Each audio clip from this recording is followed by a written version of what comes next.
లండన్లో బంగారం ధరలు భారత్ ధరల కంటే కొంచెం ఎక్కువగా ఉంటాయి. కానీ అక్కడ రేట్లు ప్రపంచానికి బెంచ్ మార్క్గా పనిచేస్తాయి. లండన్లోని బంగారాన్ని గ్రాముల్లో కాకుండా ట్రాయ్ ఔన్స్లలో కొలుస్తారు. ఒక ట్రాయ్ ఔన్స్ అంటే సుమారు 31.1 గ్రాములు అవుతుంది. ఉదాహరణకు లండన్లో ఒక ఔన్స్ గోల్డ్ ధర $2,000. అంటే దాని రూపాయల్లోకి మార్చి 31.1 గ్రాములతో భాగిస్తే ఒక్కో గ్రాము ధర సుమారు భారత్ మార్కెట్ కంటే కొద్దిగా ఎక్కువగా ఉంటుంది. భారత్లో బంగారం ధరలు లండన్ మార్కెట్ను అనుసరించి ప్రతిరోజు అప్డేట్ అవుతాయి. కానీ ఇక్కడ జీఎస్టీ, మేకింగ్ ఛార్జీలు, హాల్మార్క్ ఛార్జీలు వంటివి కలిపి చివరి రేటు కొంచెం ఎక్కువ అవుతుంది. లండన్లో గోల్డ్ ప్యూరిటీ 22 క్యారెట్ల సిద్ధంగా ఉంటుంది. భారత్లో ఎక్కువగా 22 క్యారెట్ల బంగారం కొనుగోలు చేస్తారు. అందుకే ధరల్లో తేడా కనిపిస్తుంది.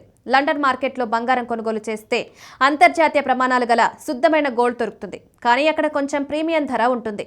భారత్లో స్థానిక డిమాండ్, పండుగ సీజన్, వెడ్డింగ్ సీజన్ కారణంగా రేట్లు ఒక్కో రోజు ఒక్కోలా మారతాయి. అందువల్ల లండన్ రేట్లు ప్రపంచానికి బేస్గా ఉన్నప్పటికీ భారత్తో బంగారం కొనేటప్పుడు అదనపు ఛార్జీలు కూడా పరిగణలోకి తీసుకోవాలి.